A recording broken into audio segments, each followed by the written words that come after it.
Maharashtra news. Mission 500 कोटी litre जलसाठा उपक्रमातून वैचारिक जागर, उल्हासदादा पाटील यांच्या 3 ग्रंथांचे दिमाखदार प्रकाशन.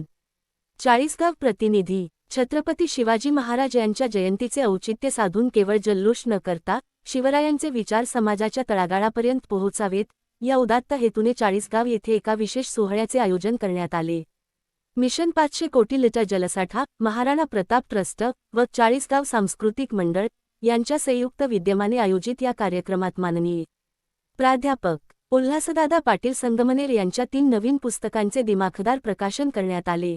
लक्ष्मीनगर येथील राजपूत मंगल कार्यालयात पार पडलेल्या या सोहळ्याने चाळीसगावच्या सांस्कृतिक वैभवात मोलाची भर घातली आहे.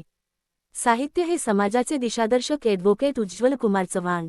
कार्यक्रमाच्या अध्यक्षस्थानावरून बोलताना माजी अप्पा आयकर आयुक्त माननीय ॲडव्होकेट उज्ज्वल कुमार चव्हाण म्हणाले की राजकीय आणि सामाजिक जीवनात अहोरात्र सक्रिय असतानाही साहित्याची ओढ जपणारे उल्हासदादा पाटील यांच्यासारखे नेतृत्व दुर्मिळ आहे.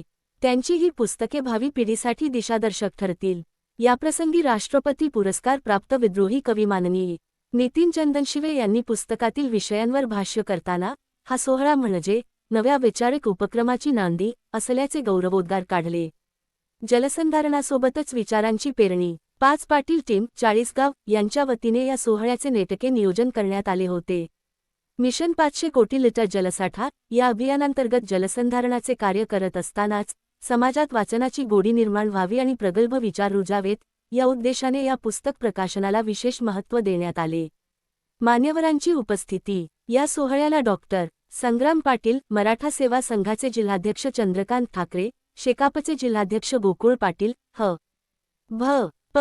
रत्नमालाताई पाटील, सहकार बोर्डाचे जिल्हाध्यक्ष माननीय प्रदीपदादा देशमुख, ज्येष्ठ पत्रकार किसनराव जोरवेकर, महाराणा ट्रस्टचे माननीय ठाणसिंग आप्पा पाटील, डॉक्टर विनोद कोतकर, श्री दिलीप सावंत, श्री विजय पाटील यांसह तालुक्यातील प्रतिष्ठित नागरिक, साहित्यिक आणि शिवप्रेमी मोठ्या संख्येने उपस्थित होते.